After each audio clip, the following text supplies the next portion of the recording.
ಎಲ್ಲರಿಗೂ ನಮಸ್ಕಾರ.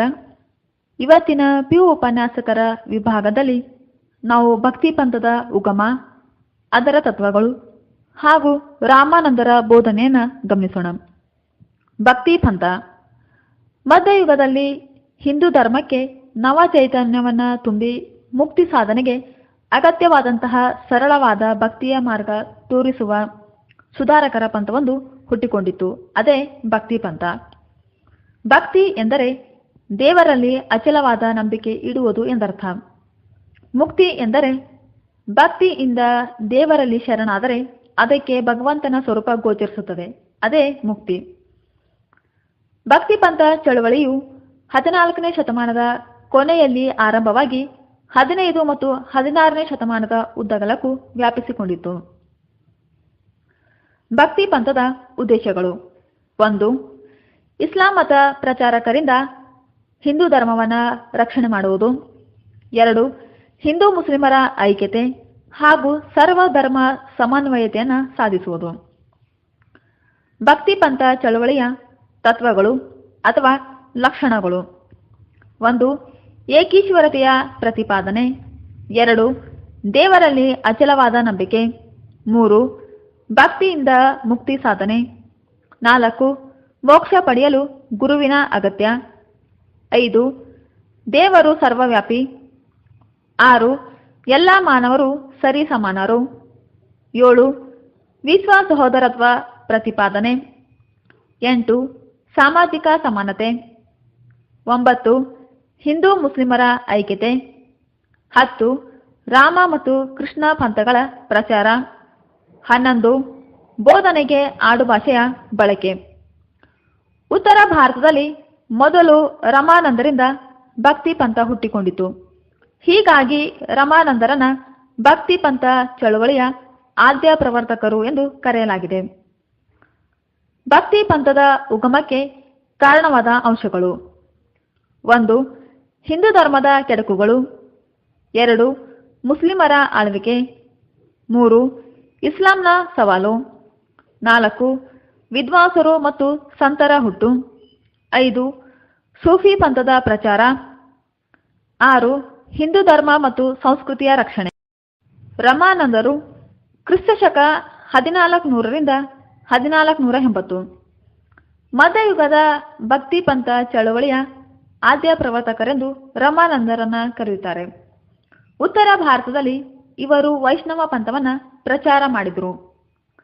ರಮಾನಂದರು ಅಲಹಾಬಾದಿನ ಪ್ರಯಾಗದಲ್ಲಿ ಬ್ರಾಹ್ಮಣ ಕುಟುಂಬವೊಂದರಲ್ಲಿ ಜನಿಸಿದರು. ಇನ್ನು ರಾಘವಾನಂದರ ಶಿಷ್ಯರಾಗಿದ್ದ ಇವರು ಬಹುಕಾಲ ವಾರಣಾಸಿಯಲ್ಲಿಯೇ ಉಳಿದುಕೊಂಡರು. ಇವರು ಜಾತಿ ಮತವನ್ನು ಖಂಡಿಸಿ ಸ್ತ್ರೀ ಪುರುಷರ ನಡುವೆ ಸಮಾನತೆಯನ್ನು ಒತ್ತಿ ಹೇಳಿದ್ದಾರೆ. ರಮಾನಂದರು ಪ್ರಥಮ ಬಾರಿಗೆ ಸಂಸ್ಕೃತವನ್ನು ಬಿಟ್ಟು ಜನಸಾಮಾನ್ಯರ ಆಡುಭಾಷೆಯಾದ ಹಿಂದಿಯಲ್ಲಿಯೇ ಭಕ್ತಿ ಸಿದ್ಧಾಂತವನ್ನು ಬೋಧನೆ ಮಾಡಿದರು. ರಮಾನಂದರು ರಾಮನ ಭಕ್ತರಾಗಿದ್ದು ರಾಮ ಮತ್ತು ಸೀತೆಯರ ಪಂಥವನ್ನು ಬೆಳೆಸಿದರು. ಕಬೀರರು, ರಾಯಿದಾಸ, ದನ್ನ, ಸೇನ, ಪೀಪ ಎಂಬ 12 ಜನ ಶಿಷ್ಯಂದರನ್ನ ರಮಾನಂದರು ಹೊಂದಿದರು. ಇನ್ನು ದ್ರಾವಿಡ ನಾಡಿನಲ್ಲಿ ಜನಿಸಿದ ಭಕ್ತಿ ಪಂಥ ಚಳವಳಿಯನ್ನು ಉತ್ತರ ಭಾರತಕ್ಕೆ ತಂದು ಜನಪ್ರಿಯಗೊಳಿಸಿದ ಕೀರ್ತಿ ಈ ರಮಾನಂದರಿಗೆ ಸಲ್ಲುತ್ತದೆ. ಎಲ್ಲರಿಗೂ ನಮಸ್ಕಾರ. ಇವತ್ತಿನ ಪಿಯು ಉಪನ್ಯಾಸಕರ ವಿಭಾಗದಲ್ಲಿ ನಾವು ಭಕ್ತಿ ಚಳವಳಿಯ ಪ್ರತಿಪಾದಕರಾದ ಶಂಕರಾಚಾರ್ಯರ ಜೀವನ ಹಾಗೂ ಪ್ರಚಾರವನ್ನು ಗಮನಿಸೋಣ. ಶಂಕರಾಚಾರ್ಯರು ಕ್ರಿಸ್ತಶಕ 788ರಿಂದ 820. ಅದ್ವೈತ ಸಿದ್ಧಾಂತದ ಪ್ರತಿಪಾದಕರಾದ ಶಂಕರಾಚಾರ್ಯರು ಕ್ರಿಸ್ತಶಕ 788ರಲ್ಲಿ ಕೇರಳದ ತಿರುವಾಂಕೂರಿನ ಕಾಲಟಿ ಎಂಬ ಗ್ರಾಮದಲ್ಲಿ ಜನಿಸಿದರು.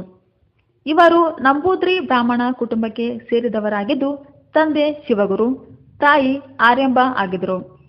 ಇವರು 5ನೇ ವಯಸ್ಸಿನಲ್ಲಿಯೇ ತಂದೆಯನ್ನ ಕಳೆದುಕೊಂಡು 8ನೇ ವಯಸ್ಸಿನಲ್ಲಿ ವೇದ, ಉಪನಿಷತ್ತು, ಬ್ರಹ್ಮಸೂತ್ರಗಳಲ್ಲಿ ಅಪಾರ ಪಾಂಡಿತ್ಯವನ್ನು ಪಡೆದು ಆಧ್ಯಾತ್ಮಿಕತೆಯನ್ನು ಬೆಳೆಸಿಕೊಂಡರು. ದಂತಕಥೆಯೊಂದರ ಪ್ರಕಾರ ಒಮ್ಮೆ ಶಂಕರಾಚಾರ್ಯರು ನದಿಯಲ್ಲಿ ಸ್ನಾನ ಮಾಡುತ್ತಿದ್ದಾಗ ಮೊಸಳೆಯು ಅವರ ಕಾಲು ಹಿಡಿಯಿತಂತೆ. ಆಗ ಶಂಕರರು ದೂರದ ತಾಯಿಗೆ ತಾನು ಸನ್ಯಾಸಿಯಾಗಲು ಒಪ್ಪಿದರೆ ಅದು ತನ್ನ ಕಾಲು ಬಿಡುವುದಾಗಿ ಕೂಗಿ ಹೇಳಿದರಂತೆ. ಆಗ ತಾಯಿಯು ಒಪ್ಪಿಕೊಂಡ ನಂತರ ಮೊಸಳೆಯು ಕಾಲು ಬಿಟ್ಟಿತು ಎಂಬ ಪ್ರತೀತಿ ಇದೆ.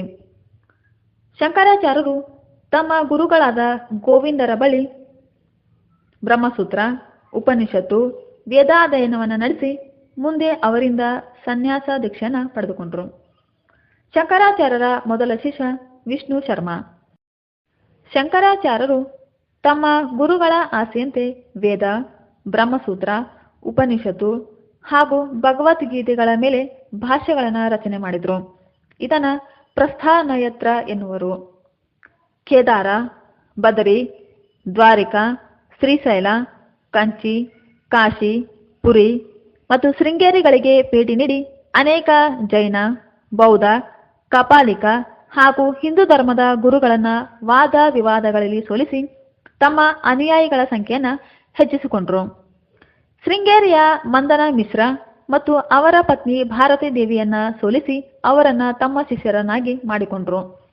ಮುಂದೆ ಮಂದನ ಮಿಶ್ರ ಅವರಿಗೆ ಸುರೇಶ್ವರಾಚಾರ್ಯ ಎಂಬ ಹೆಸರಿನಿಂದ ಶೃಂಗೇರಿ ಮಠದ ಅಧಿಪತಿಯನ್ನಾಗಿ ನೇಮಕ ಮಾಡಿದರು.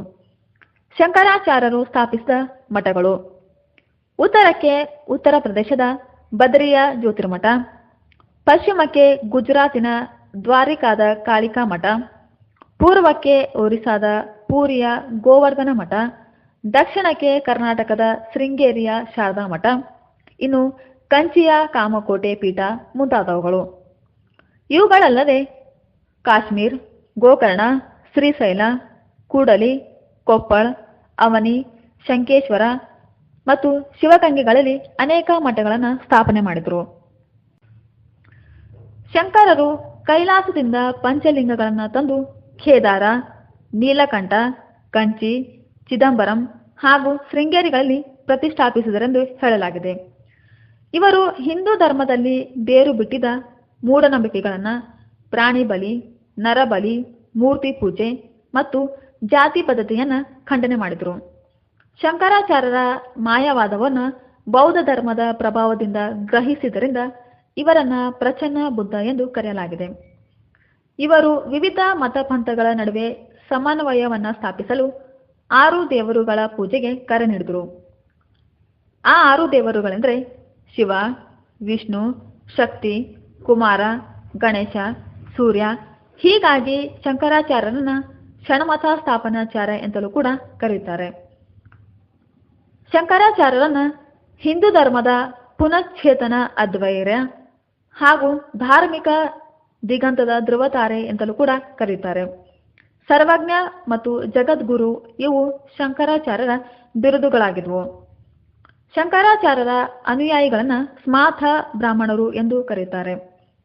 ಶಂಕರಾಚಾರ್ಯರ ಕೃತಿಗಳು: ಆನಂದ ಲಹರಿ, ಸೌಂದರ್ಯ ಲಹರಿ, ಶಿವಾನಂದ ಲಹರಿ, ಉಪದೇಶ ಸಹಸ್ರಿ, ವಿವೇಕ ಚೂಡಾಮಣಿ, ಪ್ರಬುದ್ಧ ಸುಧಾಕರ, ದಕ್ಷಿಣಾಮೂರ್ತಿ ಸ್ತೋತ್ರ, ಬಾದರಾಯಣ ಸೂತ್ರ, ವೇದಾಂತ ಸಾರ, ವೇದಾಂತ ದೀಪಿಕಾ, ವೇದಾಂತ ಸಂಗ್ರಹ, ಭಜ ಗೋವಿಂದಂ ಮತ್ತು ಮುಂತಾದವುಗಳು. ಶಂಕರಾಚಾರ್ಯರನ್ನ ವೈದಿಕ ತತ್ವ ಚಿಂತನ ಪಿತಾಮಹ ಎಂತಲೂ ಕೂಡ ಕರೆಯುತ್ತಾರೆ. ಶಂಕರಾಚಾರ್ಯರ ಅದ್ವೈತ ಸಿದ್ಧಾಂತವು ಅವರ ಉಪನಿಷತ್ತು, ಭಗವದ್ಗೀತೆ ಮತ್ತು ಬ್ರಹ್ಮಸೂತ್ರದ ಮೇಲೆ ಬರೆದ ಭಾಷ್ಯಗಳಿಂದ ಹುಟ್ಟಿಕೊಂಡಿದೆ. ಈ 3ಕ್ಕೆ ಪ್ರಸ್ಥಾನಯತ್ರ ಎಂದು ಹೆಸರು. ಇದನ್ನ ಕೈವಲ್ಯಾದ್ವೈತ ಎಂತಲೂ ಕೂಡ ಕರೆಯುತ್ತಾರೆ. ಅದ್ವೈತ ಎಂದರೆ ಎರಡಲ್ಲ ಒಂದೇ ಎಂದರ್ಥ. ಅಂದರೆ ಶಂಕರಾಚಾರ್ಯರ ಪ್ರಕಾರ ಆತ್ಮ ಮತ್ತು ಜೀವಾತ್ಮ ಎರಡೂ ಒಂದೇ ಎಂದಿದ್ದಾರೆ. ಶಂಕರಾಚಾರ್ಯರು ಹೇಳುವಂತೆ ಬ್ರಹ್ಮ ಮಾತ್ರ ಸತ್ಯ, ಜಗತ್ತು ಮಿಥ್ಯೆ ಎಂದಿದ್ದಾರೆ. ಇನ್ನು ಶಂಕರಾಚಾರ್ಯರು ಅಹಂ ಬ್ರಹ್ಮಾಸ್ಮಿ ಎಂಬ ತತ್ವವನ್ನು ಬೋಧನೆ ಮಾಡಿದ್ರು. ಬ್ರಹ್ಮ ಒಂದೇ ಸತ್ಯ, ಜಗತ್ತು ಮಾಯೆ ಎಂಬುದು ಇವರ ಪ್ರತಿಪಾದನೆಯಾಗಿತ್ತು. ಇವರ ಈ ವಾದಕ್ಕೆ ಮಾಯಾವಾದ ಎಂತಲೂ ಕೂಡ ಕರೆಯುತ್ತಾರೆ. ಶಂಕರಾಚಾರ್ಯರು ಮೋಕ್ಷ ಪಡೆಯಲು ಜ್ಞಾನ ಮಾರ್ಗವನ್ನು ಪ್ರತಿಪಾದನೆ ಮಾಡಿದರು. ಇನ್ನು ಶಂಕರಾಚಾರ್ಯರು ದೇವರನ್ನ ಈಶ್ವರ ಎಂಬ ಹೆಸರಿನಿಂದ ಕರೆದಿದ್ದಾರೆ. ಆತ್ಮಕ್ಕೆ ಜ್ಞಾನೋದಯವಾದಾಗ ಅದು ಬ್ರಹ್ಮನಲ್ಲಿ ಲೀನ ಅಥವಾ ಲಯವಾಗುತ್ತದೆ ಎಂದಿದ್ದಾರೆ. ಇವರ ಅದ್ವೈತ ಸಿದ್ಧಾಂತವು ಕರ್ಮ, ಭಕ್ತಿ, ಜ್ಞಾನ ಮಾರ್ಗಗಳ ಮೇಲೆ ಅವಲಂಬಿಸಿದೆ. ಅದ್ವೈತ ಸಿದ್ಧಾಂತದ ತತ್ವಗಳು: 1. ಬ್ರಹ್ಮ ಒಬ್ಬನೇ ಸತ್ಯ ಅಥವಾ ಶಾಶ್ವತ. 2. ಜಗತ್ತು ಸುಳ್ಳು ಅಥವಾ ಮಾಯೆ. 3. ಜೀವಾತ್ಮವು ಅಥವಾ ಆತ್ಮವು ಬ್ರಹ್ಮನ ಅಧೀನ. 4. ಜೀವಾತ್ಮಕ್ಕೆ ಬ್ರಹ್ಮನನ್ನು ಬಿಟ್ಟರೆ ಬೇರೆ ಅಸ್ತಿತ್ವವಿಲ್ಲ ಎಂದಿದ್ದಾರೆ. ಎಲ್ಲರಿಗೂ ನಮಸ್ಕಾರ. ಇವತ್ತಿನ PU ಉಪನ್ಯಾಸಕರ ವಿಭಾಗದಲ್ಲಿ ನಾವು ರಾಮಾನುಜಾಚಾರ್ಯರ ಜೀವನ ಮತ್ತು ಬೋಧನೆಯನ್ನು ಗಮನಿಸೋಣ. ರಾಮಾನುಜಾಚಾರ್ಯರು ಕ್ರಿಸ್ತಶಕ 1017 1137. ರಾಮಾನುಜಾಚಾರ್ಯರನ್ನ ಭಕ್ತಿ ಪಂಥ ಚಳವಳಿಯ ಆದ್ಯ ಪ್ರವರ್ತಕರು ಎಂದು ಕರೆಯುತ್ತಾರೆ. ಇವರನ್ನ ಆದಿಶೇಷನ ಅವತಾರ ಎಂತಲೂ ಕೂಡ ಹೇಳಲಾಗಿದೆ. ರಾಮಾನುಜಾಚಾರ್ಯರು ಮದ್ರಾಸಿನ ಬಳಿಯ ಪೇರಂಬಂದೂರಿನಲ್ಲಿ 1017 ಜನಿಸಿದರು. ಇವರ ತಂದೆ ಕೇಶವ ಸೋಮಯಾಜಿ, ತಾಯಿ ಕಾಂತಿಮತಿ. ರಾಮಾನುಜರ ಆರಂಭದ ಹೆಸರು ಲಕ್ಷ್ಮಣ ಆಗಿತ್ತು. ಇವರಿಗೆ 8ನೇ ವಯಸ್ಸಿನಲ್ಲಿ ಉಪನಯನ ಸಂಸ್ಕಾರ ಮಾಡಲಾಯಿತು. ಇವರ ಗುರುಗಳು ಯಾದವ ಪ್ರಕಾಶರಾಗಿದ್ದರು. ರಾಮಾನುಜಾಚಾರ್ಯರು ತಮ್ಮ 16ನೇ ವಯಸ್ಸಿನಲ್ಲಿ ರಿಕ್ಷಾಂಬಳನ ಮದುವೆಯಾದರು. ನಂತರ ಇವರು ಕಂಚಿಯ ಶೂದ್ರ ಗುರುಗಳಾದ ಕಾಂಚೀಪೂರ್ಣರ ಬಳಿ ಅಧ್ಯಯನವನ್ನು ಮುಂದುವರಿಸಿ ಅವರಿಂದಲೇ ದೀಕ್ಷೆಯನ್ನು ಪಡೆದುಕೊಂಡರು. ಯಮುನಾಚಾರ್ಯರು ರಾಮಾನುಜಾಚಾರ್ಯರ ಆಧ್ಯಾತ್ಮಿಕತೆಯನ್ನು ಕಂಡು ತನ್ನ ನಂತರ ಶ್ರೀರಂಗಂನ ಮಠಾಧ್ಯಕ್ಷರಾಗುವಂತೆ ಕೇಳಿಕೊಂಡರಂತೆ. ಅದರಂತೆ ಇವರು ಮಠಾಧ್ಯಕ್ಷರಾಗಿ ಆಯ್ಕೆಯಾದರು. ರಾಮಾನುಜರು ಪ್ರಮುಖವಾಗಿ ಕಾಶಿ, ಮಥುರಾ, ಗೋವರ್ಧನ, ಬದರಿ, ದ್ವಾರಿಕಾ, ಪೂರಿ, ಕಾಶಿ, ತಿರುಪತಿ, ಕಂಚಿ ಮತ್ತು ಮಥುರೈಗೆ ಭೇಟಿ ನೀಡಿ ಶ್ರೀ ವೈಷ್ಣವ ಮಠಗಳನ್ನು ಸ್ಥಾಪನೆ ಮಾಡಿದರು. ರಾಮಾನುಜಾಚಾರ್ಯರ ಶ್ರೀ ವೈಷ್ಣವ ಪಂಥದ ಪ್ರಚಾರವನ್ನು ಸಹಿಸಿದ ಚೋಳ ರಾಜ ಕುಲತುಂಗ ಚೋಳನು ಶೈವನಾಗಿದ್ದು ರಾಮಾನುಜಾಚಾರ್ಯರು ಹಾಗೂ ಅವರ ಶಿಷ್ಯಂದರಿಗೆ ಹಿಂಸೆ ಮಾಡಲಾರಂಭಿಸಿದ. ಇದರಿಂದ ರಾಮಾನುಜಾಚಾರ್ಯರು ತಮಿಳುನಾಡಿನಿಂದ ಕರ್ನಾಟಕಕ್ಕೆ ಬಂದು ಹೊಯ್ಸಳ ದೊರೆಯಾದಂತಹ ವಿಷ್ಣುವರ್ಧನನ ಆಶ್ರಯದಲ್ಲಿ ಮೇಲುಕೋಟೆಯಲ್ಲಿ 20 ವರ್ಷಗಳ ಕಾಲ ನೆಲೆಸಿ ವೈಷ್ಣವ ಮತವನ್ನು ಪ್ರಚಾರ ಮಾಡಿದರು. ಜೈನನಾಗಿದ್ದ ಹೊಯ್ಸಳ ದೊರೆ ಬಿಟ್ಟಿದೇವನು ರಾಮಾನುಜಾಚಾರ್ಯರ ಪ್ರಭಾವದಿಂದ ವೈಷ್ಣವ ಮತವನ್ನು ಸ್ವೀಕರಿಸಿ ವಿಷ್ಣುವರ್ಧನನಾದನೆಂದು ಹೇಳಲಾಗಿದೆ. ಈ ವಿಷ್ಣುವರ್ಧನನು ಮೇಲುಕೋಟೆಯಲ್ಲಿ ಯತಿರಾಜ ಮಠ, ಚೆಲುವನಾರಾಯಣ ದೇವಾಲಯ ಹಾಗೂ ತಿರುನಾರಾಯಣ ಪೇರುಮಾಳ ಗುಡಿಗಳನ್ನು ನಿರ್ಮಾಣ ಮಾಡಿದ.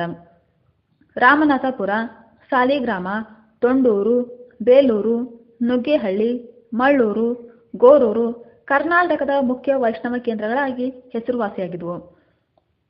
ರಾಮಾನುಜರು ಪ್ರಮುಖವಾಗಿ ವೇದಾಂತ ಸಾರ, ವೇದಾಂತ ದೀಪಿಕಾ, ವೇದಾಂತ ಸೂತ್ರ, ವೇದಾಂತ ಸಂಗ್ರಹ, ಶ್ರೀಭಾಷಾ, ಗೀತಾ ಭಾಷಾ, ನಿತ್ಯ ಗದ್ಯ, ಶರಣಾಗತಿ ಗದ್ಯ, ಶ್ರೀ ವೈಕುಂಠ ಗದ್ಯ ಎಂಬ ಕೃತಿಗಳನ್ನು ರಚನೆ ಮಾಡಿದ್ದಾರೆ.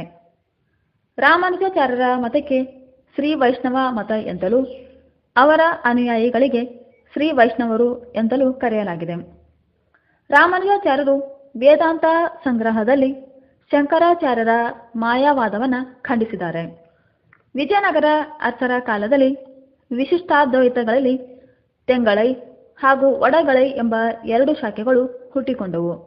ತೆಂಗಳೈ ಎಂದರೆ ದಕ್ಷಿಣದವರು ಎಂತಲೂ, ಒಡಗಳೈ ಎಂದರೆ ಉತ್ತರದವರು ಎಂದರ್ಥ.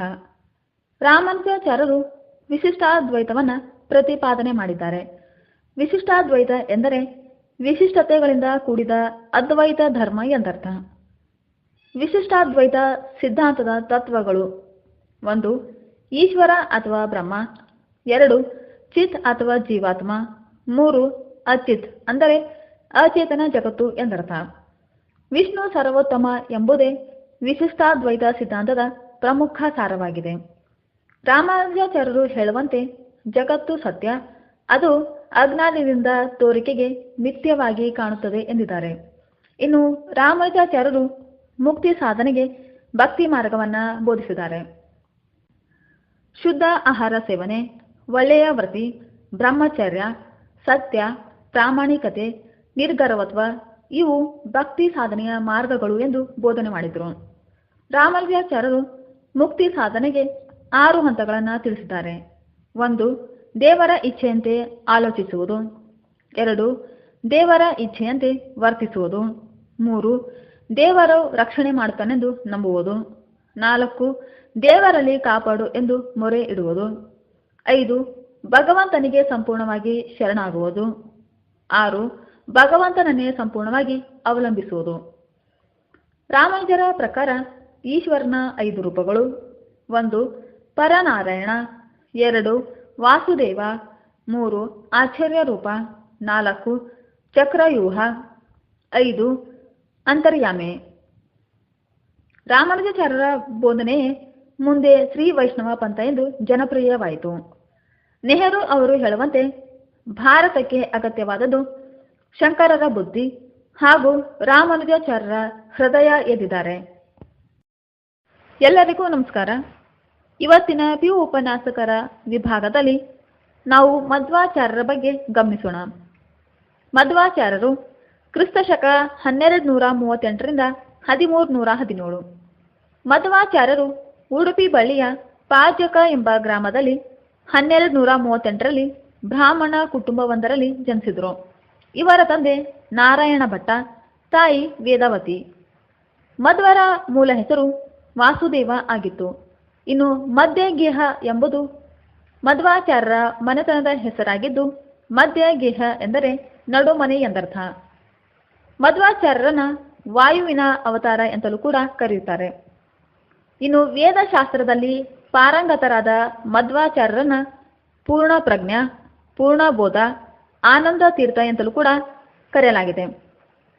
ಮಧ್ವಾಚಾರ್ಯರು ಉಡುಪಿಯ ಅದ್ವೈತ ಗುರುಗಳಾದ ಅಚ್ಯುತ ಪ್ರೇಕ್ಷರ ಬಳಿ ವೇದಾಧ್ಯಯನ ಮಾಡಿ ಅವರಿಂದ ಸನ್ಯಾಸ ದೀಕ್ಷೆಯನ್ನು ಪಡೆದುಕೊಂಡರು. ಮಧ್ವಾಚಾರ್ಯರು ತಮ್ಮ ದ್ವೈತ ಸಿದ್ಧಾಂತದ ಪ್ರಚಾರಕ್ಕೆಂದು ಬದರಿಯಿಂದ ರಾಮೇಶ್ವರಂ ವರೆಗೆ 2 ಬಾರಿ ದೇಶ ಪರ್ಯಟನೆಯನ್ನ ಮಾಡಿದರು. ಉತ್ತರದಲ್ಲಿ ಬದರಿ, ಕಾಶಿ, ಹರಿದ್ವಾರ, ಕಳಿಂಗ, ದ್ವಾರಿಕಾಗಳು ಹಾಗೂ ದಕ್ಷಿಣದಲ್ಲಿ ಮಹಾರಾಷ್ಟ್ರ, ಗೋವಾ, ರಾಮೇಶ್ವರಂ, ಕಂಚಿ, ಶ್ರೀರಂಗಂ, ತ್ರಿವೇಂದ್ರಂಗಳಲ್ಲಿ ಸಂಚರಿಸಿ ಅನೇಕ ಜನರನ್ನ ತನ್ನ ಶಿಷ್ಯಂದರನ್ನಾಗಿ ಮಾಡಿಕೊಂಡರು. ನರಹರಿ ತೀರ್ಥ, ಮಾಧವ ತೀರ್ಥ, ವಿಕ್ರಮ ಪಂಡಿತ, ವಿಷ್ಣು ತೀರ್ಥ, ಪದ್ಮನಾಭ ತೀರ್ಥರು ಮಧ್ವಾಚಾರ್ಯರ ಪ್ರಸಿದ್ಧ ಶಿಷ್ಯರಾಗಿದ್ದರು. ಮಧ್ವಾಚಾರ್ಯರು ಉತ್ತರದ ದ್ವಾರಿಕೆಯಿಂದ ಶ್ರೀಕೃಷ್ಣನ ಹಾಗೂ ಬಲರಾಮನ ವಿಗ್ರಹಗಳನ್ನು ತಂದು ಉಡುಪಿ ಮತ್ತು ಮಲ್ಪೆಯಲ್ಲಿ ಪ್ರತಿಷ್ಠಾಪನೆ ಮಾಡಿದರು. ಮಧ್ವಾಚಾರ್ಯರು ಉಡುಪಿಯಲ್ಲಿ ವೈಷ್ಣವ ಮತವನ್ನು ಸ್ಥಾಪಿಸಿ ಅದರ ಮಠಾಧಿಕಾರಿಯಾಗಿ ಆಯ್ಕೆಯಾದರು. ಮಧ್ವಾಚಾರ್ಯರು ಶ್ರೀಕೃಷ್ಣನ 8 ಪತ್ನಿಯರ ನೆನಪಿಗಾಗಿ ಅಷ್ಟಮಠಗಳನ್ನು ಉಡುಪಿಯಲ್ಲಿ ಸ್ಥಾಪನೆ ಮಾಡಿದರು. ಅವುಗಳೆಂದರೆ ಸೋದೆ ಮಠ, ಸಿಸೂರು ಮಠ, ಕನ್ನೂರು ಮಠ, ಪೇಜಾವರ ಮಠ, ಪುಲಿಮಾರು ಮಠ, ಅದಮಾರು ಮಠ, ಕೃಷ್ಣಾಪುರ ಮಠ, ಪುತ್ತಿಗೆ ಮಠ. ಮಧ್ವರು ಬದರಿಯಲ್ಲಿ ವಿಷ್ಣುವಿನಲ್ಲಿ ಐಕ್ಯರಾದರೆಂದು ಹೇಳಲಾಗಿದೆ. ಇವರ ಅನುಯಾಯಿಗಳಿಗೆ ಸದ್ವೈಷ್ಣವರು ಎಂದು ಕರೆಯಲಾಗಿದೆ. ಮಧ್ವಾಚಾರ್ಯರ ಪ್ರಸಿದ್ಧ ಕೃತಿಗಳು ಬ್ರಹ್ಮಸೂತ್ರ ಭಾಷಾ, ಗೀತಾ ಭಾಷಾ, ಗೀತಾ ತಾತ್ಪರ್ಯ ನಿರ್ಣಯ, ಮಹಾಭಾರತ ತಾತ್ಪರ್ಯ ನಿರ್ಣಯ, ಬ್ರಹ್ಮಸೂತ್ರ, ನ್ಯಾಯ ವಿವರಣೆ, ತಂತ್ರಸಾರ, ಭಗವತ್ ಅಣುವ್ಯಾಖ್ಯಾನ, ಸದಾಚಾರ ಸ್ಮೃತಿ, ತೀರ್ಥ ನಿರ್ಣಯ, ಅನುಭಾಷಾ, ಋಗ್ಭಾಷಾ, ವಿಷ್ಣು ತತ್ವ ನಿರ್ಣಯ, ಭಾಗವತ್ ತಾತ್ಪರ್ಯ ನಿರ್ಣಯ, ದ್ವಾದಶ ಸೂತ್ರ, ತತ್ವ ವಿವೇಕ, ಅನುವ್ಯಾಖ್ಯಾನ, ಮಾಯಾವಾದ ಖಂಡನೆ, ಉಪಾಧಿ ಖಂಡನೆ ಮತ್ತು ಮುಂತಾದವುಗಳು. ಮಧ್ವಾಚಾರ್ಯರು ಮೊದಲ ಬಾರಿಗೆ ಕನ್ನಡದಲ್ಲಿ ಹರಿದಾಸ ಸಾಹಿತ್ಯದ ಕೀರ್ತನೆಗಳನ್ನು ರಚಿಸಿದ್ದ ವ್ಯಕ್ತಿಯಾಗಿದ್ದಾರೆ. ಅಲ್ಲದೆ ಮಧ್ವಾಚಾರ್ಯರು ಮೊದಲ ಬಾರಿಗೆ ವೇದಕ್ಕೆ ಭಾಷೆಯನ್ನ ಬರೆದ ಕೀರ್ತಿ ಇವರಿಗೆ ಸಲ್ಲುತ್ತದೆ. ಮಧ್ವಾಚಾರ್ಯರ ದ್ವೈತ ಸಿದ್ಧಾಂತದಲ್ಲಿ 3 ಪ್ರಧಾನ ತತ್ವಗಳು ಕಂಡುಬರುತ್ತವೆ. ಅವುಗಳೆಂದರೆ ಈಶ್ವರ, ಜೀವಾತ್ಮ ಹಾಗೂ ಜಡ ಪ್ರಪಂಚ. ಮಧ್ವಾಚಾರ್ಯರ ಪ್ರಕಾರ ಜಗತ್ತು ಸತ್ಯವಾದದ್ದು. ದ್ವೈತ ಸಿದ್ಧಾಂತದಲ್ಲಿನ 5 ಪಂಚಭೇದಗಳು: 1 ಬ್ರಹ್ಮ ಆತ್ಮಗಳು ಬೇರೆ ಬೇರೆ, 2 ಪರಮಾತ್ಮ ಜಡ ಪ್ರಪಂಚಗಳ ಭೇದ, 3 ಜೀವಾತ್ಮ ಜಡ ಪ್ರಪಂಚಗಳ ಭೇದ, 4 ಒಬ್ಬ ಜೀವ ಮತ್ತೊಬ್ಬ ಜೀವನ ನಡುವೆ ಭೇದ, 5 ಒಂದು ಜಡ ಮತ್ತೊಂದು ಜಡ ಸಹ ಬೇರೆ ಬೇರೆ ಮಧ್ವಾಚಾರ್ಯರ ದ್ವೈತ ಸಿದ್ಧಾಂತದಲ್ಲಿ ನವರತ್ನಗಳು ಕಂಡುಬರುತ್ತವೆ. ಅವುಗಳೆಂದರೆ: 1. ಹರಿಯೇ ಪರಬ್ರಹ್ಮನು, ತಂದೆ ತಾಯಿ ಜಗತ್ತಿನ ಆಶ್ರಯ, ಅಂತಿಮ ಸತ್ಯ ನಮ್ಮ ಗುರು. 2. ಜಗತ್ತು ಸತ್ಯವಾದದ್ದು. 3. ಜೀವಾತ್ಮ ಪರಮಾತ್ಮರ ನಡುವೆ ಭೇದವಿದೆ, ಇವರಲ್ಲಿ ನಿಜೋಚ್ಛ ಭಾವವಿದೆ. 4. ಜೀವಾತ್ಮರು ಪರಮಾತ್ಮನ ಸೇವಕರು. 5. ಮುಕ್ತಿಗೆ ನಿರ್ಮಲ ಭಕ್ತಿ ಅಗತ್ಯ. 6. ಜೀವಾತ್ಮ ಪರಮಾತ್ಮರಲ್ಲಿ ತಾರತಮ್ಯವಿದೆ. 7. ಸ್ವಸ್ವರೂಪ ಸುಖದ ಅನುಭವವೇ ಮುಕ್ತಿ. 8. ಪ್ರತ್ಯಕ್ಷ ಅನುಮಾನ ಆಗಮಗಳೆಂಬ 3 ಪ್ರಮಾಣಗಳು. 9. ಶ್ರೀಹರಿಯನ್ನೇ ಎಲ್ಲ ವೇದ ಉಪನಿಷತ್ತುಗಳಲ್ಲಿ ವರ್ಣಿಸಲಾಗಿದೆ.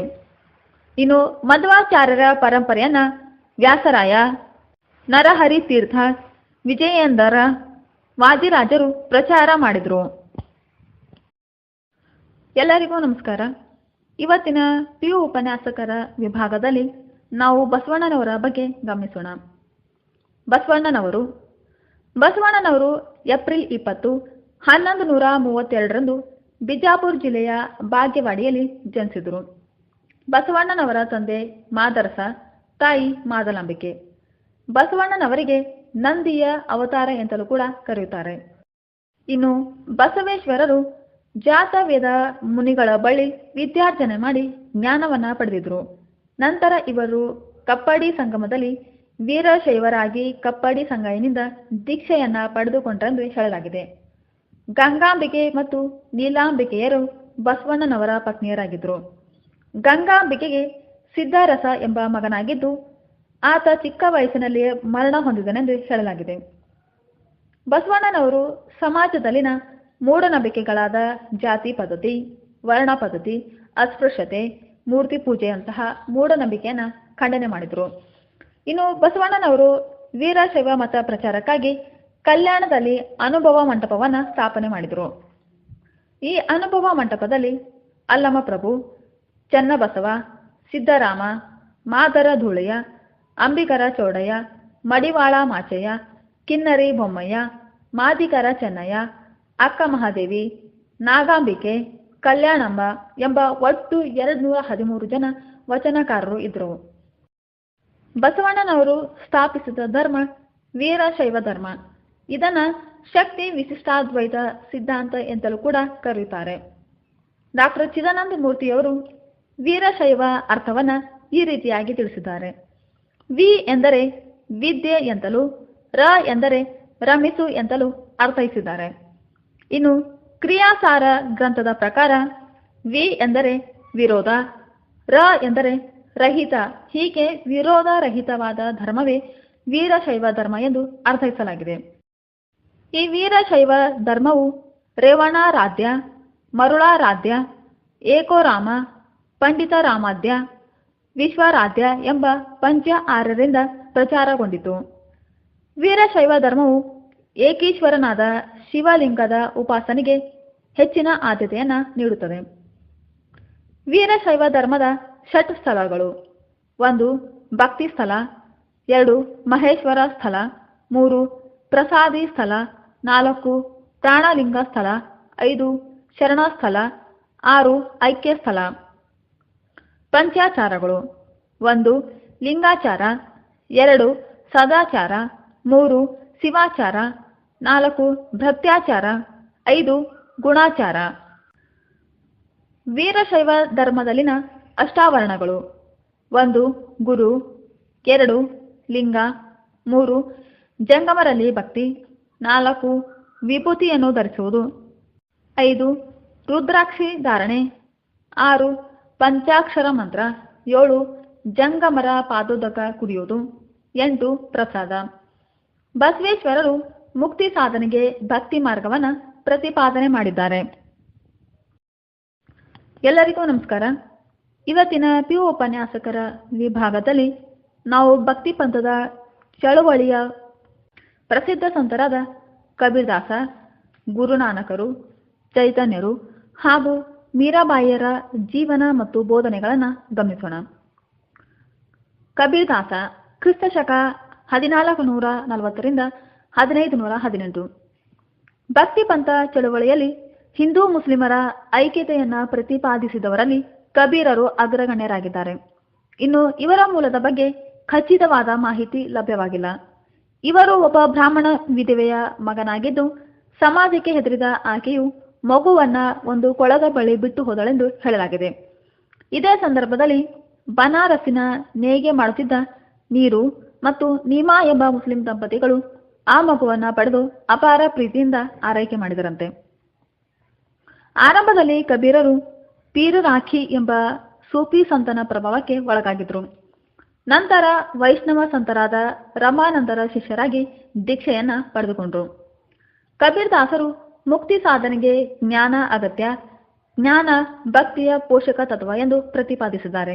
ಕಬೀರರು ಬಹುದೇವತಾ ಆರಾಧನೆಯನ್ನ ಖಂಡಿಸಿ ಏಕೀಶ್ವರ ತತ್ವವನ್ನ ಪ್ರತಿಪಾದನೆ ಮಾಡಿದರು.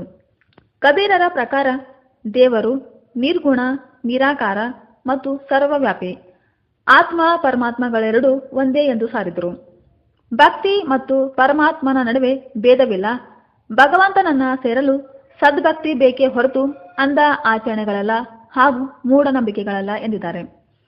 ಆತ್ಮ ಶುದ್ಧಿ ಇಲ್ಲದ ತೀರ್ಥಯಾತ್ರೆಗಳು, ಗಂಗಾ ಸ್ನಾನ, ಯಜ್ಞ ಯಾಗಾದಿಗಳು, ಆಚರಣೆ, ಉಪವಾಸ, ಸತಿ ಪದ್ಧತಿ, ಜಾತಿ ಪದ್ಧತಿ, ಅಸ್ಪೃಶ್ಯತೆ ಮತ್ತು ಪರ್ದಾ ಪದ್ಧತಿಯನ್ನು ಖಂಡನೆ ಮಾಡಿದರು. ಕಬೀರ್ ದಾಸರು ಮೂರ್ತಿ ಪೂಜೆಯನ್ನ ಖಂಡಿಸಿ ಈ ರೀತಿಯಾಗಿ ಹೇಳಿದ್ದಾರೆ: ಮರ ಕಲ್ಲನ್ನು ಪೂಜಿಸಿ ದೇವರನ್ನ ಪಡೆಯುವುದಾದರೆ ನಾನು ಬೆಟ್ಟವನ್ನ ಪೂಜಿಸುವೆ, ಆದರೆ ನನಗೇಕೆ ಮುಕ್ತಿ ಸಿಗಲಿಲ್ಲ ಎಂದಿದ್ದಾರೆ. ಕಬೀರರು ಸತ್ಯವೇ ದೇವರು, ಪ್ರೀತಿ, ಪ್ರಾಮಾಣಿಕತೆ, ತ್ಯಾಗ, ಸಹೋದರತೆ, ದಯೆಗಳಿಂದ ದೇವರನ್ನ ಪಡೆಯಬಹುದು ಎಂದಿದ್ದಾರೆ. ಕಬೀರರು ಹಿಂದೂ ಮುಸ್ಲಿಮರ ಸಮನ್ವಯತೆ, ಭ್ರಾತೃತ್ವ ಹಾಗೂ ಐಕ್ಯತೆಯನ್ನ ಪ್ರತಿಪಾದಿಸಿದ ಮೊದಲ ಸಂತರಾಗಿದ್ದಾರೆ. ಹಿಂದೂಗಳು ದೇವರನ್ನ ಈಶ್ವರ ಎಂದರೆ ಮುಸ್ಲಿಮರು ಅಲ್ಲಾ ಅನ್ನುತ್ತಾರೆ. ರಾಮನೇ ರಹೀಮನಾಗಿ, ಕೃಷ್ಣನೇ ಕರೀಮನಾಗಿ ಅಲ್ಲಾ ಮತ್ತು ಈಶ್ವರರು ಒಂದೇ ಆಗಿದ್ದಾರೆ. ಹಿಂದೂ ಪುರಾಣ, ಮುಸ್ಲಿಂ ಖುರಾನ ಒಂದೇ ಆಗಿದೆ ಎಂದಿದ್ದಾರೆ. ಕಬೀರರು ಹಿಂದೂ ಮತ್ತು ಮುಸ್ಲಿಮರು ಒಂದೇ ಮಣ್ಣಿನಿಂದ ಮಾಡಲ್ಪಟ್ಟ ಎರಡು ಮಡಿಕೆಗಳು ಎಂದು ಪ್ರತಿಪಾದನೆ ಮಾಡಿದ್ದಾರೆ. ಕಬೀರರ ತತ್ವಗಳನ್ನು ಸೀಡ್ ಬುಕ್ ಅಥವಾ ದೋಹಾಗಳಲ್ಲಿ ಕಾಣಬಹುದು. ಕಬೀರರ ಅನುಯಾಯಿಗಳಿಗೆ ಕಬೀರ್ ಪಂಥೀಯರು ಎಂಬ ಹೆಸರಿಂದ ಕರೆಯುತ್ತಾರೆ. ಕಬೀರ್ ದಾಸರು ಮಾನವನ ಮನಸ್ಸಿನ ಕುರಿತು ಈ ರೀತಿಯಾಗಿ ಹೇಳಿದ್ದಾರೆ: ಅಮೃತದಂತಹ ಹಾಲನ್ನ ಮಾರಲು ಮನೆ ಮನೆಗೂ ಹೊತ್ತೊಯ್ಯಬೇಕು, ಆದರೆ ಮಲಿನವಾದಂತಹ ಹೆಂಡವನ್ನ ಕುಡಿಯಲು ಮಾನವನು ತಾನಾಗಿ ಹೋಗುತ್ತಾನೆ ಎಂದಿದ್ದಾರೆ. ಕಬೀರರು ಕಾಯಕ ತತ್ವ ಮತ್ತು ಕರ್ಮ ಸಿದ್ಧಾಂತಕ್ಕೆ ಹೆಚ್ಚಿನ ಆದ್ಯತೆಯನ್ನ ನೀಡಿದ್ದಾರೆ. ಚೈತನ್ಯ ಮಹಾಪ್ರಭು ಕ್ರಿಸ್ತಶಕ 1485 1533. ಚೈತನ್ಯರು ಪೂರ್ವ ಭಾರತದ ಬಂಗಾಳದಲ್ಲಿ ಭಕ್ತಿ ಪಂಥವನ್ನ ಬೆಳೆಸಿದಂತಹ ಸಂತರಾಗಿದ್ದಾರೆ. ಚೈತನ್ಯರ ಕೀರ್ತನೆಗಳ ಮೂಲಕ ದೇವರನ್ನು ಕಾಣುವಂತಹ ವಿಧಾನವನ್ನ ಕಂಡುಕೊಂಡರು. ಚೈತನ್ಯರು ಬಂಗಾಳದ ನವನಾಡಿಯ ದ್ವೀಪದಲ್ಲಿ ಸುಸಂಸ್ಕೃತ ಬ್ರಾಹ್ಮಣ ಕುಟುಂಬವೊಂದರಲ್ಲಿ ಜನಿಸಿದರು. ಇವರ ತಂದೆ ಜಗನ್ನಾಥ ಮಿಶ್ರ, ತಾಯಿ ಸಚಿದೇವಿ. ಇನ್ನು ಇವರ ಆರಂಭದ ಹೆಸರು ವಿಶ್ವಂಬರ ಆಗಿತ್ತು. ಚೈತನ್ಯರು ತಮ್ಮ 22ನೇ ವಯಸ್ಸಿನಲ್ಲಿ ಗಯಾದ ಈಶ್ವರಪುರಿಯಲ್ಲಿ ಸನ್ಯಾಸ ದೀಕ್ಷೆಯನ್ನ ಪಡೆದುಕೊಂಡರು. ಚೈತನ್ಯರ ಮೊದಲ ಪತ್ನಿ ಲಕ್ಷ್ಮಿ, ಈಕೆಯ ಮರಣದ ನಂತರ 2ನೇ ಮದುವೆಯಾದರೆಂದು ಹೇಳಲಾಗಿದೆ. ಚೈತನ್ಯರು ಕೃಷ್ಣನ ಕೀರ್ತನೆಗಳನ್ನು ರಚಿಸಿ ಬೀದಿಗಳಲ್ಲಿ ಹರೇ ಕೃಷ್ಣ ಎಂದು ಹಾಡುತ್ತಾ ಕುಣಿಯುತ್ತಾ ಭಕ್ತಿಯಲ್ಲಿ ಪರವಶವಾಗುತ್ತಿದ್ದರಂತೆ. ಆದ್ದರಿಂದ ಇವರ ಶಿಷ್ಯರು ಇವರನ್ನ ಶ್ರೀಕೃಷ್ಣ ಚೈತನ್ಯರೇ ಎಂದು ಕರೆಯುತ್ತಾರೆ. ಚೈತನ್ಯರು ವಿಜಯನಗರದ ಶ್ರೀಕೃಷ್ಣ ದೇವರಾಯನ ಆಸ್ಥಾನಕ್ಕೆ ಭೇಟಿ ನೀಡಿದರಂತೆ. ಒರಿಸ್ಸಾದ ಗಜಪತಿಯ ಅರಸ ರುದ್ರದೇವನ ಮಂತ್ರಿ ವಾಸುದೇವನು ಚೈತನ್ಯರ ಶಿಷ್ಯನಾಗಿದ್ದನೆಂದು ಹೇಳಲಾಗಿದೆ. ಇನ್ನು ಚೈತನ್ಯರು ದಕ್ಷಿಣದ ತಿರುಪತಿ, ಶ್ರೀರಂಗಂ, ಶೃಂಗೇರಿ, ಉಡುಪಿ ಹಾಗೂ ಗೋಕರ್ಣಗಳಿಗೆ ಭೇಟಿ ನೀಡಿ ಭಕ್ತಿ ಪಂಥವನ್ನು ಜನಪ್ರಿಯಗೊಳಿಸಿದರು. ಚೈತನ್ಯರು ಶುದ್ಧ ಜೀವನ, ಪ್ರಾಮಾಣಿಕತೆ, ಸತ್ಯ, ದಯೆ, ಅನುಕಂಪ ಕೀರ್ತನೆಗಳು ದೇವರನ್ನ ಪಡೆಯುವ ಮಾರ್ಗಗಳು ಎಂದಿದ್ದಾರೆ. ಕರ್ಮ ಮತ್ತು ಜ್ಞಾನ ಮಾರ್ಗಕ್ಕಿಂತ ಭಕ್ತಿ ಮಾರ್ಗವೇ ಶ್ರೇಷ್ಠ ಎಂದು ಹೇಳಿ ಪ್ರಾಣಿ ಹಿಂಸೆಯನ್ನ ಖಂಡನೆ ಮಾಡಿದರು. ಇವರು ಏಕೀಶ್ವರವಾದವನ್ನ ಪ್ರತಿಪಾದಿಸಿ ವಿಶ್ವ ಸಹೋದರತ್ವ ತತ್ವವನ್ನು ಪ್ರತಿಪಾದನೆ ಮಾಡಿದ್ದಾರೆ. ದೇವರು ಒಬ್ಬವನೇ, ಅವನು ಸುಗುಣ ಕೃಷ್ಣನೇ ನಿಜವಾದ ಹರಿ, ಅವನ ದಯೆ ಪ್ರೀತಿಯೇ ನಿಜವಾದ ಪೂಜೆ ಎಂದಿದ್ದಾರೆ. ಚೈತನ್ಯರ ತತ್ವಗಳನ್ನು ಶಿಕ್ಷಾ ಅಷ್ಟಕ ಎಂಬ ಕೃತಿಯಲ್ಲಿ ಕಾಣಬಹುದು. ಒರಿಸ್ಸಾ ಮತ್ತು ಬಂಗಾಳಗಳಲ್ಲಿ ಜನ ಇವರನ್ನ ಚೈತನ್ಯ ಗೌರಾಂಗ ಮಹಾಪ್ರಭು ಎಂತಲೂ ಹಾಗೂ ಕೃಷ್ಣನ ಅವತಾರ ಎಂತಲೂ ಪೂಜಿಸುತ್ತಾರೆ. ಚೈತನ್ಯರು ಬಂಗಾಳಿಯಲ್ಲಿ ವೈಷ್ಣವ ಪೀಠವನ್ನು ಸ್ಥಾಪನೆ ಮಾಡಿದರು. ಚೈತನ್ಯರು ಹೇಳುವಂತೆ, ಒಂದು ಜೀವಿ ಕೃಷ್ಣನನ್ನ ಆರಾಧಿಸಿ ತನ್ನ ಗುರುವಿನ ಸೇವೆಗೆ ಸೇರಿಕೊಂಡರೆ ಅದು ಮಾಯೆಯ ಬಂಧನದಿಂದ ಮುಕ್ತವಾಗಿ ಕೃಷ್ಣನ ಪಾದಚರಣಗಳಲ್ಲಿ ಸೇರುವುದು ಎಂದಿದ್ದಾರೆ. ಗುರುನಾನಕರು ಕ್ರಿಸ್ತಶಕ 1469 1538. ಸಿಖ್ ಧರ್ಮದ ಸ್ಥಾಪಕರಾದ ಗುರುನಾನಕರು ಪಂಜಾಬಿನ ರಾವಿ ನದಿ ದಂಡೆಯ ತಲವಂಡಿ ಎಂಬ ಗ್ರಾಮದಲ್ಲಿ ಏಪ್ರಿಲ್ 20, 1469 ಜನಿಸಿದರು. ಇವರ ತಂದೆ ಕಲ್ಯಾಣ್ ಚಂದ್ ಅಥವಾ ಮೆಹತ್ ಕೌರ್, ತಾಯಿ ತೃಪ್ತರಾದೇವಿ ಆಗಿದ್ದರು. ಗುರುನಾನಕರು ತಮ್ಮ ಗುರುಗಳಾದಂತಹ ಗೋಪಾಲ್ ದಾಸರಿಂದ ಹಿಂದಿ, ಸಂಸ್ಕೃತ ಹಾಗೂ ಪರ್ಷಿಯನ್ ಭಾಷೆಯನ್ನು ಕಲಿತುಕೊಂಡರು. ಇವರ ಹೆಂಡತಿ ಸುಲಖನಿ, ಮಕ್ಕಳು ಶ್ರೀಚಂದ್ ಮತ್ತು ಲಕ್ಷ್ಮೀದಾಸರು. ಗುರುನಾನಕರ ತಂದೆ ಅವರಿಗಾಗಿ ಒಂದು ಅಂಗಡಿಯನ್ನ ತೆರೆದು ಕೊಟ್ರಂತೆ. ಆದರೆ ನಾನಕರು ಅಂಗಡಿಯಲ್ಲಿನ ವಸ್ತುಗಳೆಲ್ಲ ಬಡವರಿಗೆ ಹಂಚುತ್ತಿದ್ದರಂತೆ. ನಂತರ ಇವರ ತಂದೆ ಇವರಿಗೆ ದನಗಳನ್ನ ಮೇಯಿಸಲು ಕಳಿಸಿದಾಗ ಗುರುನಾನಕರು ದನಗಳನ್ನ ಬಿಟ್ಟು ಹೊಲದಲ್ಲಿ ದೇವರ ಧ್ಯಾನದಲ್ಲಿ ಮಗ್ನರಾಗುತ್ತಿದ್ದರಂತೆ. ಆಗ ದನಕರುಗಳು ಪಕ್ಕದ ಹೊಲಗಳಿಗೆ ಹೋಗಿ ಮೇಯ್ದು ಹೋಗುತ್ತಿದ್ದಾಗ ಅವುಗಳ ಒಡೆಯರು ನಾನಕರ ತಂದೆಗೆ ದೂರು ಕೊಡುತ್ತಿದ್ದರಂತೆ. ಆಗ ಗುರುನಾನಕರು ತನ್ನ ತಂದೆಗೆ ಹೀಗೆ ಹೇಳಿದರಂತೆ, ನನ್ನ ದೇಹವೇ ಒಂದು ಹೊಲ, ಮನಸ್ಸು ಉತ್ತುವುದು ವಿನಯವೆಂಬ ನೀರುಣಿಸಿ ಬಿತ್ತಿದ ದೈವ ಸತ್ವದ ಬೀಜ ಫಸಲು ಕೊಡುವುದು. ನಾ ಪಡೆಯುವ ಬೆಳೆ ನನ್ನ ಕುಟುಂಬಕ್ಕಲ್ಲದೆ ವಿಶ್ವಕ್ಕೆ ಸಾಕಾಗಬಲ್ಲದು. ನನಗೆ ಅತಿವೃಷ್ಟಿ ಮತ್ತು ಅನಾವೃಷ್ಟಿಗಳ ಭಯವಿಲ್ಲ. ನಾ ಬೇಡಿದಷ್ಟು ಆತ ಕೊಡಬಲ್ಲ ಎನ್ನುತ್ತಿದ್ದರಂತೆ. ಕೊನೆಗೆ ಅವರ ತಂದೆ ಪಂಜಾಬಿನ ಗವರ್ನರ್ ಆದ ದೌಲತ್ ಖಾನ್ ಲೋಧಿಯ ಅರಮನೆಯಲ್ಲಿ ಲೆಕ್ಕ ಪರಿಶೋಧಕನಾಗಿ ಸೇರಿಸಿದರಂತೆ. ಆಗಲೂ ಗುರುನಾನಕರು ತನ್ನ ಸಂಬಳವನ್ನೆಲ್ಲ ಬಡವರಿಗೆ ಹಂಚಿ ಮನೆಗೆ ಹಿಂದಿರುಗುತ್ತಿದ್ದರಂತೆ. ಒಮ್ಮೆ ಗುರುನಾನಕರು ಗುಹೆಯಲ್ಲಿ 3 ದಿನ ಧ್ಯಾನಮಗ್ನರಾಗಿ ಅಲ್ಲಿ ಹಿಂದೂ ಇಲ್ಲ, ಮುಸ್ಲಿಮನು ಇಲ್ಲ ಎಂದು ಕೂಗುತ್ತಾ ಹೊರಬಂದರಂತೆ. ಅವರಿಗೆ ಜ್ಞಾನೋದಯವಾಗಿ ತಮ್ಮ 30ನೇ ವಯಸ್ಸಿನಲ್ಲಿ ಸಾಂಸಾರಿಕ ಜೀವನವನ್ನ ತ್ಯಜಿಸಿ ಸನ್ಯಾಸಿಯಾದರು. ಇನ್ನು ಗುರುನಾನಕರು China, Tibet, Sri Lanka, Mecca, Medina, ಬಾಗ್ದಾದ್ಗಳಿಗೂ ಹಾಗೂ ಹರಿದ್ವಾರ, ಕಾಶಿ, ಆಸಾಂ, ಕುರುಕ್ಷೇತ್ರ, ದೆಹಲಿ, ಕಾಮರೂಪಗಳಿಗೂ ಭೇಟಿ ನೀಡಿ ಧರ್ಮ ಪ್ರಚಾರವನ್ನ ಮಾಡಿದರು. ಗುರುನಾನಕರು ಪಂಜಾಬಿನ ಕರ್ತರಪುರದಲ್ಲಿ ನೆಲೆಸಿ ಅಂಗದನನ್ನ ತನ್ನ ಉತ್ತರಾಧಿಕಾರಿಯನ್ನಾಗಿ ನೇಮಿಸಿ 1538 ಮರಣ ಹೊಂದಿದರು. ಇನ್ನು ಗುರುನಾನಕರ ಅನುಯಾಯಿಗಳಿಗೆ ಸಿಖ್ಖರು ಎಂದು ಕರೆಯುತ್ತಾರೆ. ಅವರು ಆದಿ ಗ್ರಂಥವನ್ನ ತಮ್ಮ ಪೂಜ್ಯ ಸ್ಥಳವಾದಂತಹ ಗುರುದ್ವಾರದಲ್ಲಿ ಇಟ್ಟು ಪೂಜಿಸುವರು. ಗುರುನಾನಕರ ಬೋಧನೆಗಳನ್ನು ಸಿಖ್ಖರ ಗ್ರಂಥವಾದಂತಹ ಗುರು ಗ್ರಂಥ ಸಾಹಿಬದಲ್ಲಿ ಕಾಣಬಹುದು. ಗುರುದ್ವಾರ ಸಿಖ್ಖರ ಪವಿತ್ರ ಪೂಜಾ ಸ್ಥಳವಾಗಿದೆ.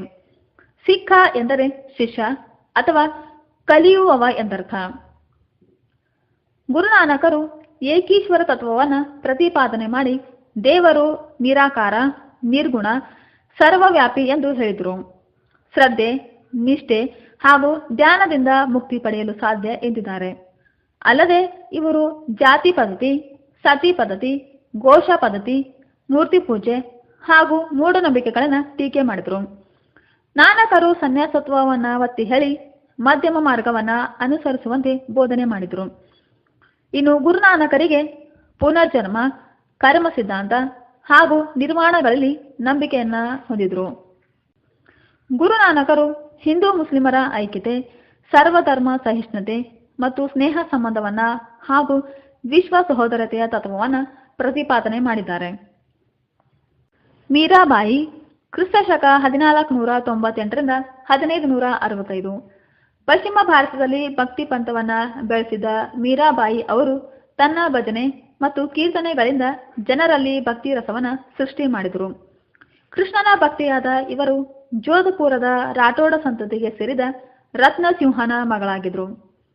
ಮೀರಾಳು ಮೆರ್ತಾ ಜಿಲ್ಲೆಯ ಕುಂದಕ ಎಂಬ ಗ್ರಾಮದಲ್ಲಿ ಜನಿಸಿದ್ರು.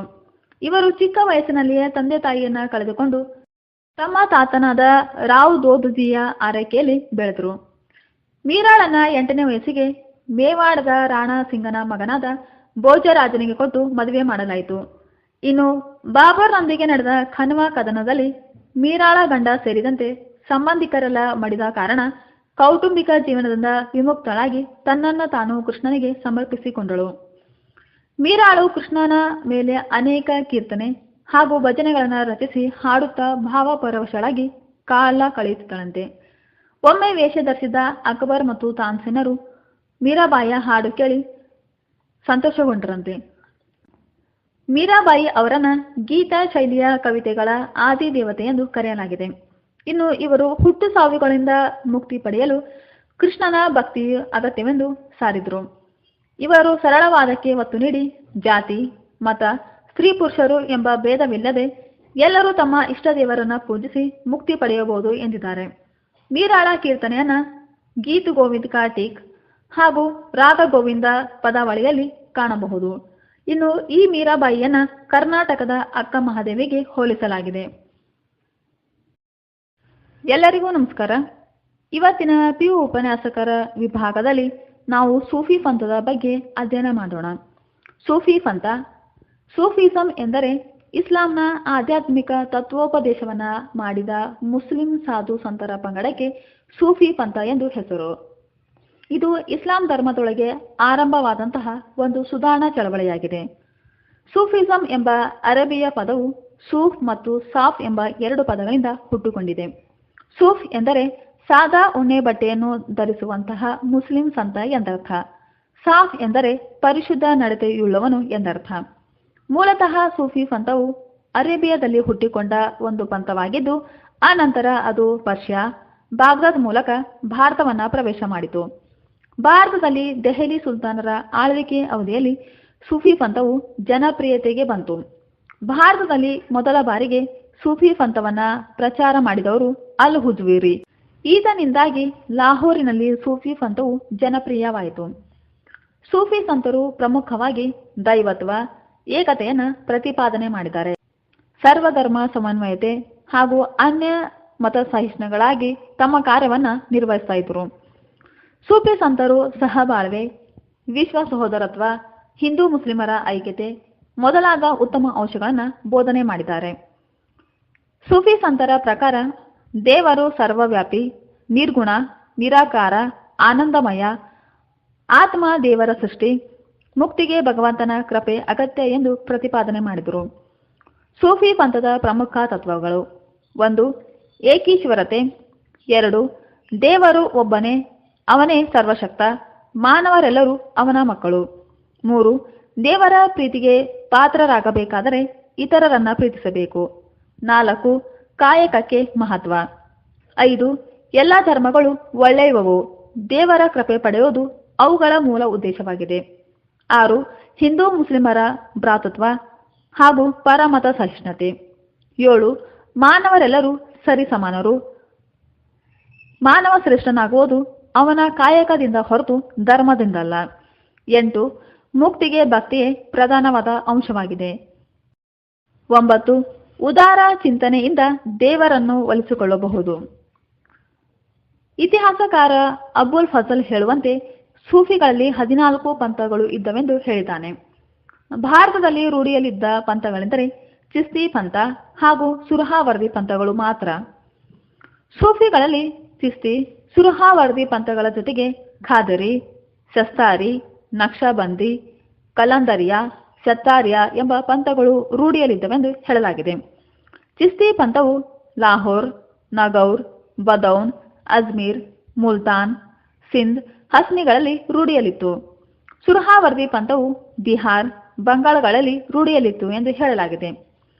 ಚಿಸ್ತಿ ಪಂಥದ ಸ್ಥಾಪಕ ಶೇಖ್ ಮೊಯಿನುದ್ದೀನ್ ಚಿಸ್ತಿ. ಈ ಚಿಸ್ತಿ ಪಂಥದ ಪ್ರಮುಖ ಸಂತರೆಂದರೆ ಶೇಖ್ ನಿಜಾಮುದ್ದೀನ್ ಔಲಿಯಾ, ನಾಸಿರುದ್ದೀನ್, ಬಾಬಾ ಫರೀದ್, ಶೇಖ್ ಸಲೀಂ ಚಿಸ್ತಿ, ಶೇಖ್ ಬಂದೆ ನವಾಜರು. ಸುರಹಾವರ್ದಿ ಪಂಥದ ಸ್ಥಾಪಕ ಸಿಹಾಬುದ್ದೀನ್ ಸುರ್ಹಾವರ್ದಿ. ಈ ಪಂಥದ ಪ್ರಮುಖ ಸಂತರೆಂದರೆ ಶೇಖ್ ಫರೀದ್ ಉದ್ದೀನ್, ಶೇಖ್ ಬಾಹುದ್ದೀನ್ ಜಕಾರಿಯಾ ಮತ್ತು ಮುಂತಾದವರು. ಭಾರತದಲ್ಲಿದ್ದ ಪ್ರಸಿದ್ಧ ಸೂಫಿ ಸಂತರುಗಳು ಇಂತಿದ್ದಾರೆ: ಅಜ್ಮೀರ್ನ ಶೇಖ್ ಮೊಯಿನುದ್ದೀನ್ ಚಿಸ್ತಿ, ಭಿಕ್ಷಾನ ಇಸ್ಮಾಯಿಲ್ ದಂತಗಂಜ್, ಮುಲ್ತಾನಿನ ಬಾಹುದ್ದೀನ್ ಜಕಾರಿಯಾ, ದೆಹಲಿಯ ನಿಜಾಮುದ್ದೀನ್ ಔಲಿಯಾ, ಫತೇಪುರ್ ಸಿಕ್ರಿಯ ಸಲೀಂ ಚಿಸ್ತಿ, ದೆಹಲಿಯ ಶಾ ವಲಿ ಉಲ್ಲಾ, ದೆಹಲಿಯ ಫರೀದ್ ಯಲ್ತಾನಿ, ಗುಲ್ಬರ್ಗದ ಬಂದೇ ನವಾಜರು. ಅಲ್ ಹುಜೂರಿಯು ಭಾರತಕ್ಕೆ ಮೊದಲು ಸೂಫಿ ಪಂಥವನ್ನು ಪ್ರಚಾರ ಮಾಡಿದ ಸಂತನಾಗಿದ್ದಾನೆ. ಈತ ಪರ್ಷಿಯನ್ ಕವಿಯಾಗಿದ್ದು ಈತನ ಸಮಾಧಿ ಲಾಹೋರ್ನಲ್ಲಿದೆ. ದೆಹಲಿ ಸುಲ್ತಾನ ಅಲ್ತಮಷನ ಕಾಲದಲ್ಲಿ ಶೇಖ್ ಬಾಹುದ್ದೀನ್ ಜಕಾರಿಯಾ ಎಂಬ ಸಂತನು ಸುರ್ಹಾವರ್ದಿ ಸಿಲ್ಸಿಹಾಲಾ ಎಂಬ ಪಂಥವನ್ನು ಮುಲ್ತಾನ್ ಹಾಗೂ ಸಿಂಧ್ಗಳಲ್ಲಿ ಪ್ರಚಾರ ಮಾಡಿದ. ಭಾರತದಲ್ಲಿ ಚಿಸ್ತಿ ಪಂಥವನ್ನು ಪ್ರಚಾರ ಮಾಡಿದವರು ಖ್ವಾಜಾ ಮೊಯಿನುದ್ದೀನ್ ಚಿಸ್ತಿ. ಈತ ಅಜ್ಮೀರ್ನಲ್ಲಿ ನೆಲೆಸಿದ್ದು ಈತನ ನಂತರ ಈತನ ಶಿಷ್ಯರಾದ ಕುತುಬುದ್ದೀನ್ ಬಕ್ತಿಯಾರ್ ಖಾಕಿ, ಶೇಖ್ ಹಮೀವುದ್ದೀನ್, ಬಾಬಾ ಫರೀದರು ಚಿಸ್ತಿ ಪಂಥವನ್ನು ಬೆಳೆಸಿದರು. 13ನೇ ಶತಮಾನದಲ್ಲಿ ಶೇಖ್ ಬರಹಾನುದ್ದೀನ್ ಗಾಲಿಬನು ದಕ್ಷಿಣ ಭಾರತಕ್ಕೆ ಸೂಫಿ ಪಂಥವನ್ನು ಪ್ರಚಾರ ಮಾಡಿದ ಎಂದು ಹೇಳಲಾಗಿದೆ. ಚಿಸ್ತಿ ಪಂಥದಲ್ಲಿ ನಗೌರಿಯಾ, ಸುಬಾರಿಯಾ ಹಾಗೂ ನಿಜಾಮಿಯಾ ಎಂಬ 3 ಶಾಖೆಗಳು ಕಂಡುಬರುತ್ತವೆ. ಖದೀರಿ ಪಂಥವು ಬಾಗ್ದಾದ್ನಲ್ಲಿದ್ದ ಅಬ್ದುಲ್ ಖಾದಿರ್ ಜಿಲಾನಿಯಿಂದ ಸ್ಥಾಪನೆಯಾಯಿತು. ಇದು 14ನೇ ಶತಮಾನದಲ್ಲಿ ದೆಹಲಿ, ಸಿಂಧ್, ಪಂಜಾಬ್ನಲ್ಲಿ ಪ್ರಚಾರಕ್ಕೆ ಬಂತು ಎಂದು ಹೇಳಲಾಗಿದೆ. ಭಾರತಕ್ಕೆ 15ನೇ ಶತಮಾನದಲ್ಲಿ ಶತಾರಿ ಪಂಥವು ಶೇಖ್ ಅಬ್ದುಲ್ಲಾ ಶತಾರಿಯಿಂದ ಪರಿಚಯವಾಯಿತು. ಇದು ಬಂಗಾಲ್, ಪಂಜಾಬ್, ಡೆಕ್ಕನ್ಗಳಲ್ಲಿ ಪ್ರಸಿದ್ಧಿ ಪಡೆದಿದೆ. 15 ಮತ್ತು 16ನೇ ಶತಮಾನದಲ್ಲಿ ಕಾಶ್ಮೀರ್ನಲ್ಲಿ ಪ್ರಚಾರಕ್ಕೆ ಬಂದ ರಿಷಿ ಪಂಥವು ದೇಶೀಯ ಪಂಥವಾಗಿದ್ದು ಶೇಖ್ ನೂರುದ್ದೀನ್ ವಾಲಿಯಾ ಇದರ ಸ್ಥಾಪಕನಾಗಿದ್ದಾನೆ. ಇನ್ನು ನಕ್ಷಾಬಂದಿ ಪಂಥದ